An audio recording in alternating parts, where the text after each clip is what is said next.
Hello again guys, and welcome back to another Big Al Devlin video. Thank you very much for tuning in, and this is a continuation of our Elder Fuvark runic series that I'm going to be having here as part of my paganistic series on this channel. Basically, you know, as time progresses and my knowledge and understanding of the runes progresses, I wish to share that knowledge with yourselves, and hopefully allow you to come to a greater understanding, and also myself also a greater understanding of what the runes are, what they represent, and what they can be useful for or not useful for, so on and so forth. I've done an introductory video which was very basic, very sort of conceptualized, and really only discussed the runes in an almost abstract pattern, because of course my understanding of the runes at that point was very superficial.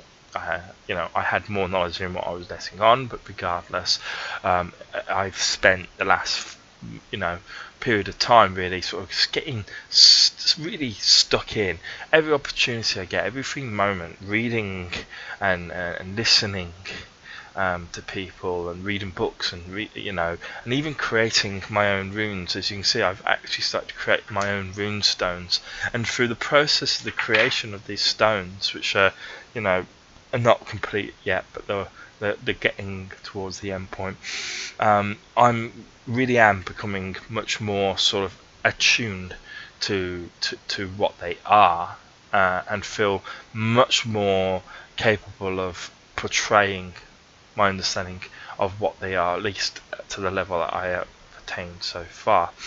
I am not proclaiming to be an expert on the runes. In fact, as you can almost tell, not the opposite, but certainly just a more of a novice level at the moment. But it does not detract from the fact that I do have a reasonable amount of knowledge of the runes, and certainly an understanding, if not a knowledge of the runes, because an understanding can be different. Understanding comes from life experience more than anything, and the runes really represent experience and wisdom that you gain from such experience if you analyze and focus upon such experiences. And so the runes are involved to some degree in personal progression, and as a person I've progressed so much over the decades.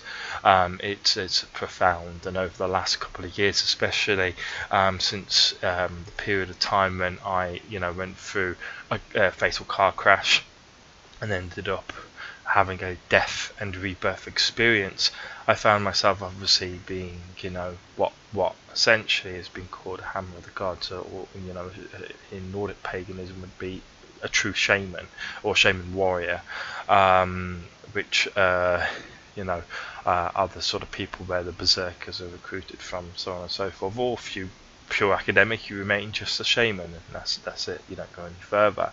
But I feel that my death experience, or death-like experience, my dying experience at the very least, without analysing it too deeply, and the fact that I saw Folkvangir and experienced the spiritual realms during my death or dying experience, I don't know, maybe I have grown a closer affinity to these kind of things than perhaps I would have without it. I have found that through being able to pass through what's called the waking dream, which is a state you enter once you go through a death-like experience. But the fact that I've successfully passed through it and not lost my mind, I'm not insane as one can become from going through such a traumatic experience, where they believe, quite rightfully, that I died, so that's why I'm dead, and so this must be some kind of illusion around me. You look around and you question everything, but of course I come to realize that now I'm, perhaps before the crash I was, obviously I was fully alive. Now I'm mostly alive, but only partly dead. I'm not fully dead as I believed that I was. The worst state that I went into was mostly dead and only partly alive, but of course I fought my way back through there through willpower and through the aid of my my patron god Freya, whom I simply often just call the lady out of respect. Now, today's discussion, it really, goes beyond, as I say. I'm just trying to qualify why I'm able to talk about the runes, and why you should perhaps at least give me a try, and listen. And if you don't like what I say, that's no problem. Listen, the runes are a very personal level. Runes can mean different things to different people, and it's good that they do. It's why they've survived the millennia, literally, since the Ice Age. Or since their birth, which would have been at the beginning of paganism.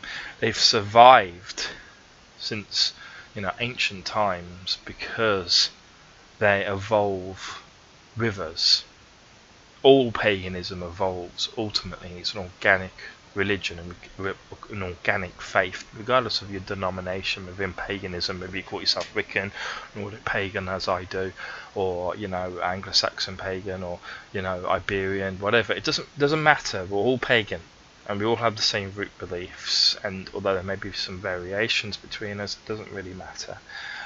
We all have the same gods, the same belief systems, and the same aspirations, and the same heavens and hells, and so on and so forth. So the overall thing, there's no division between us. Well, we only put that division there if we allow it to exist. Now,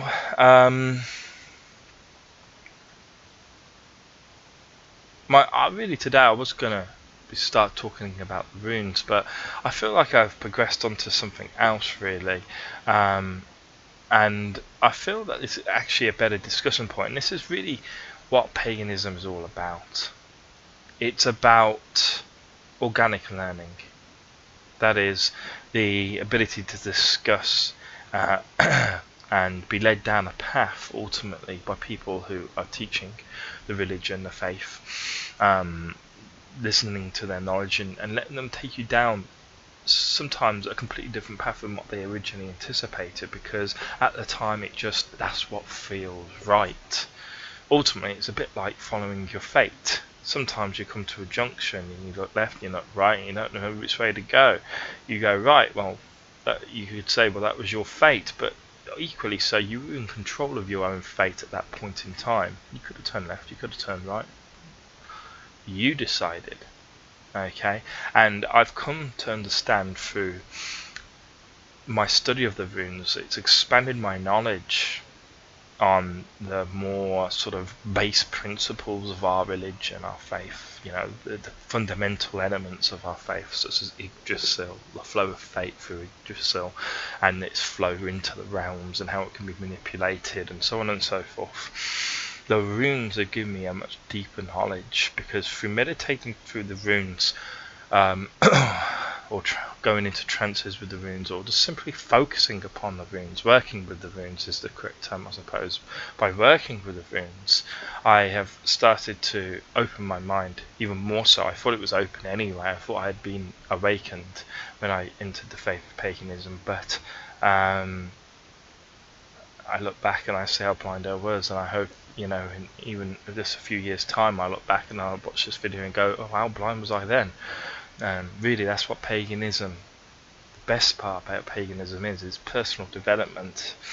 You get out what you put in. If you put in the effort, as I've been doing so, if you put in the effort to progress your self-learning, and more often than not, that is better done with a mentor, with a guide, getting involved with other people. Well, that can be hard within paganism. There's not a lot of pagans out there. Now, there's people here on YouTube, such as myself, Celtic God, Ingrid Equinox, who are featured channels here on YouTube, along with a number of other YouTube channels that I'm aware of. They've all out there teaching their own perspective on what paganism is, and how paganism sometimes interacts with modern times, for example, or in its purest form, how it should just be taken in regardless of time period.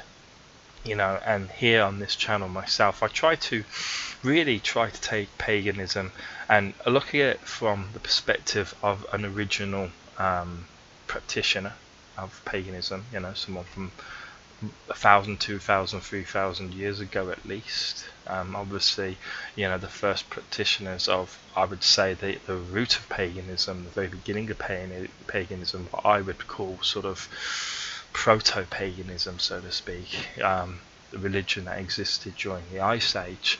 I believe that, you look at that, there are differences that from that to every other denomination of paganism that has developed since that singular point, since that origin, since that beginning. But that what is in the Ice Age, what has been found within caves, on cave drawings, so on and so forth, and with sort of what would you call it, idols that have been carved out of stone and so on and so forth, they all represent a base belief in the main gods that have existed since then right up to modern day. Only over time has the religion, as I say, developed, become more organic, more complicated, and this is through human involvement in many respects. Humans looking at the religion and developing it through higher guidance, through interacting with higher beings, so to speak, our gods.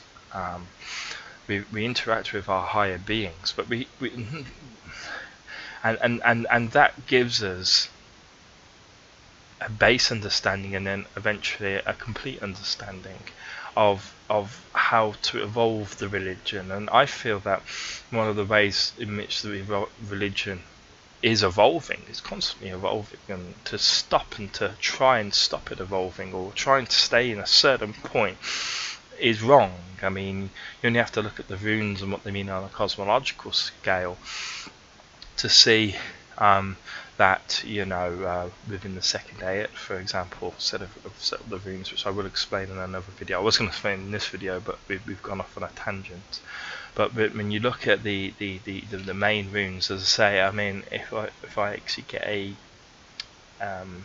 direct reference, if you look at Isa, sometimes pronounced Isa, it's like this, and that's fine to do, by the way.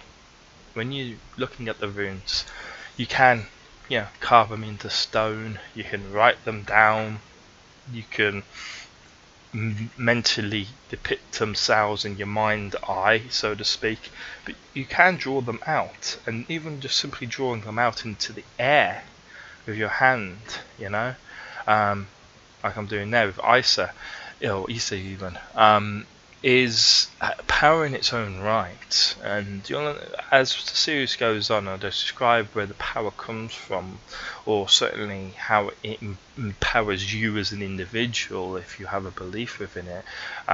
Then hopefully you'll understand how, so simply drawing it out, it just focuses the mind, almost, as I say, like in previous videos, almost like a mantra.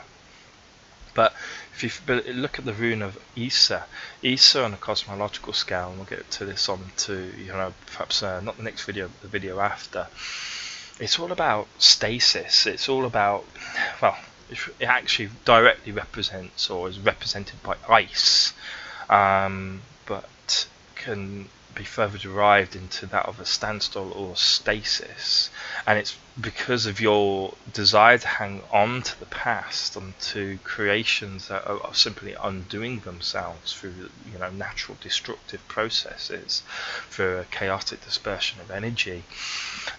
You end up finding yourself at a standstill, as a stasis, and not progressing as a result. And so no one wants to be in a singular point, in a singularity, in a bubble, separated by really what is the true reality. And so that's why I do believe very heavily in the evolution of the pagan faith. Not many people perhaps would sort of agree with me on that, or certainly to the same extent that I believe it, but I believe that pagan faith should be allowed to evolve and be interpreted from a modern perspective, as much as I say, when I look at the religion and I look at the faith, I look at the old Eddas and the sagas, so on and so forth. I look at them, and when I read them and interpret them, I try to do so from the viewpoint of someone from that time period when it was all sort of at its peak, at the golden age of paganism, which I believe there will be very much a second golden age in the future, which I hope to be at least a part of setting up the kindling for, at the very least. If I don't know if I will see that golden age, I'm not sure. I don't know if I'll live long enough, but who knows, maybe I will. At least I'll die happy when that time comes. But what I was saying is really, I've learnt through the studying of the runes, which are in many ways a way in which our gods can communicate with us. It's our language. It's a language of man, but it was derived, in my belief system, really through the gods in many respects. Or it's like mathematics represents all aspects of the universe. Mathematics is the language of this universe. Mathematics is the language of the material realm, the realm that we live in, i.e. Midgard, because of course Midgard, the way I view it, Midgard is the universe, everything that has matter, everything that we've experienced and will experience in the future whilst in a living body. This is Midgard, the realm of Midgard, and of course the planet that we live on, that is the corpse of Ymir, which you could call Midgard also. Okay, we call it Earth now, but you could call that Midgard also. But this is the corpse of Ymir, but within the realm of Midgard, which is a much larger realm than obviously just Earth itself.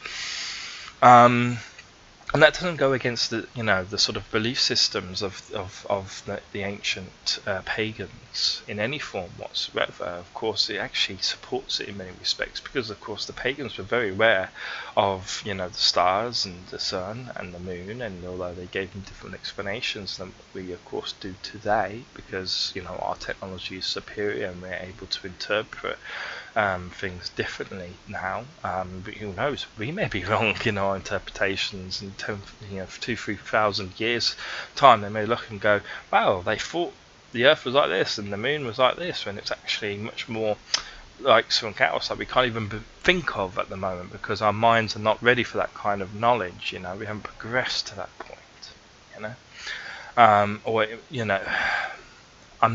By the way, I'm not saying that we are wrong. I believe that we are right. Everything that we know about the Earth and the Moon is correct, but perhaps we're missing a lot of knowledge still. We think we know it all, but I think we know very little. Just a drop in the ocean is what I'm trying to say about ourselves, our home, and all that surrounds our home. We know very little about it. Well, we know a great deal, but we know very little in comparison to what we are capable of learning about it, is what I'm more to the point that I'm making.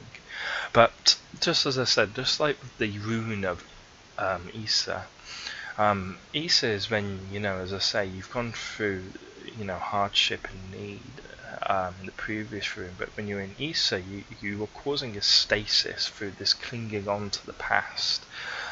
Which will make more sense, as I say, in a couple of videos time.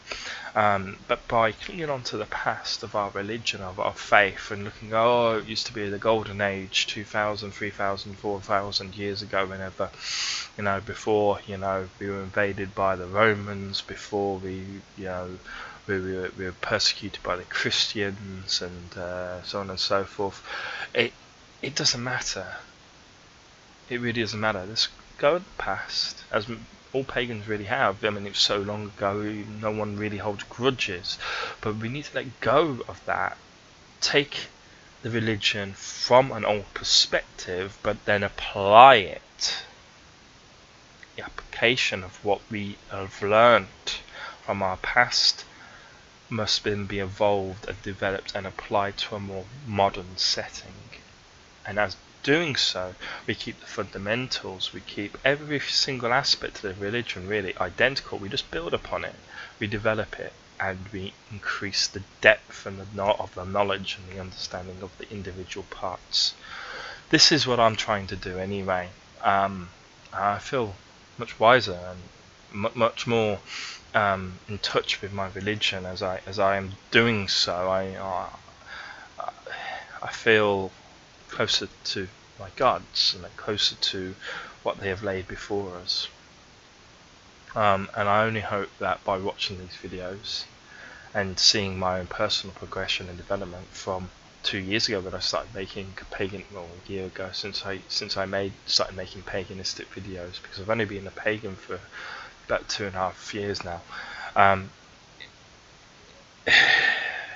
As I say, since my life and death experience, I've progressed from that, and I've progressed quite significantly. And I think part of it is because there's several reasons. First of all, I take my studies of the religion very seriously. I truly do believe 100% in my faith, and I believe in it because I've seen it. I've seen the afterworld. I've seen what it lies before me, in the future, when this body can no longer contain my consciousness, when I will die eventually, because of course all things must die, but of course my spirit, my soul, my consciousness, depending however you wish to describe it, doesn't really matter, when that ascends into the heavens, I know exactly where I go. I'll go to the place where I've already been. As I say, that was Folkvanger, the middle of the dead. Or sometimes, well, I don't want to think about it too much, because the problem is, once you've been there, I felt such peace and tranquility whilst there. You miss it. But I'm here. That's the thing. I'm here on this earth for a particular reason. And missing something that one day is inevitable, I will return to. Missing it is just silly, because our time here is transient. It's minimal, even if it's for another 100 years. That'll go in the blink of an eye, and because that time is going so quickly, I feel like whatever mission I have here, which of course can be learnt through the runes, which is one reason why I've got into the runes. I've also continued my study of Seder magic also, which I seem to have a natural affinity for. Runestones, I don't seem necessary to have. Well, no, I do have a natural affinity for them, but I believe I had a lack of confidence regards them, or perhaps I didn't have a natural affinity to them until, of course, as I say, I became one of the Hammer of the Gods, and Freya returned me to my soul to this earth. She is the goddess of magic after all, and so this is the one thing that I felt me drawing towards runestones and Seder magic, and all the different types of magic out there, really, is because I feel that learning all the different magics that paganism is able to offer, even if I have no talent, even if I learn nothing from it, at least if I try, then I am at least giving almost praise to my patron goddess. She is the goddess of magic, so I must learn magic. I must at least come to understand at least what the magic is, and take away any influence that I may have of it away, and in doing so I will gain a greater understanding of the goddess, and I may become more like her, if I can master such things, or at least become competent within them. And so this is really why I'm pursuing runestones and the runes themselves, because I did not realise just how much they would show me, but I've seen so much through them, and my understanding of self, but then also the splitting of self and oneness. Self is almost like a separate aspect of oneness. Oneness is self plus other. I will get into it when I can into another video, but really this is just a video really to explain what I have experienced so far as being. You can see it's had a significant effect upon me, and I hope that I just really do and hope for those of you who have an interest, a genuine interest in the runes, most likely because you are pagan or because you are thinking of becoming pagan, I really hope that you do take a serious step into the right direction, because it's amazing the amount of wisdom that they contain.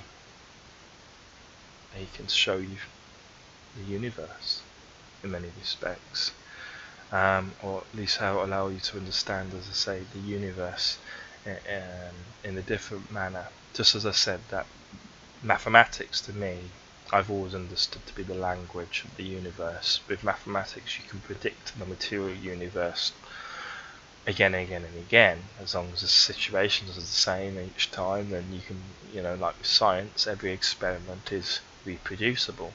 You can get the same results every time, providing you do things in the same way. This is the way that man sees the world and is able to predict the future through science. Obviously, there are other ways perhaps to predict the future, as I say, through Seder magic, perhaps through divination, through the runes, and so on and so forth.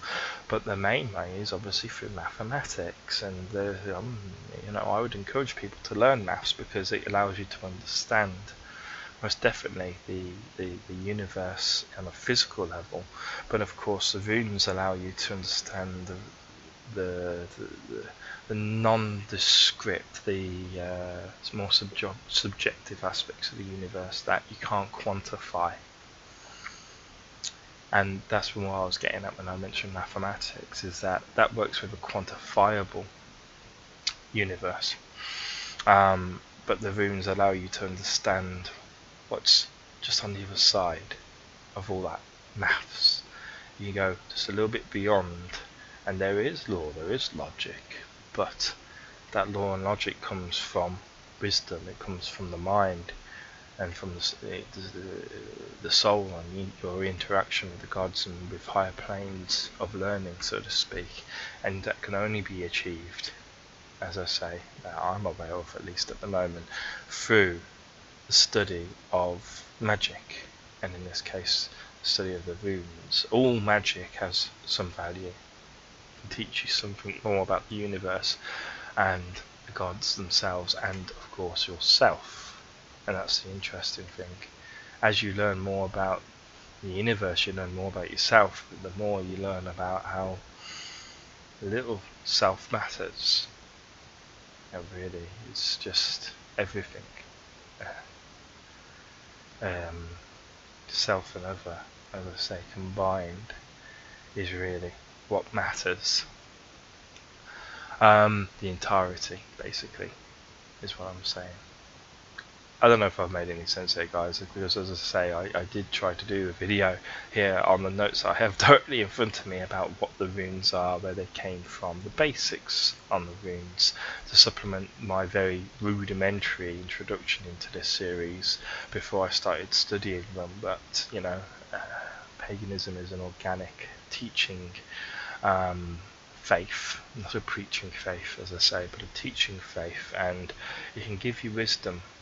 And sometimes your wisdom it spills out, knowledge, it spills out, and so I've ended up talking about something completely different from what I was originally intending to. But I hope that you found it useful and it was coherent, because I felt almost like a trance-like state whilst I was talking to you. Just the knowledge just was coming out. So I wasn't holding.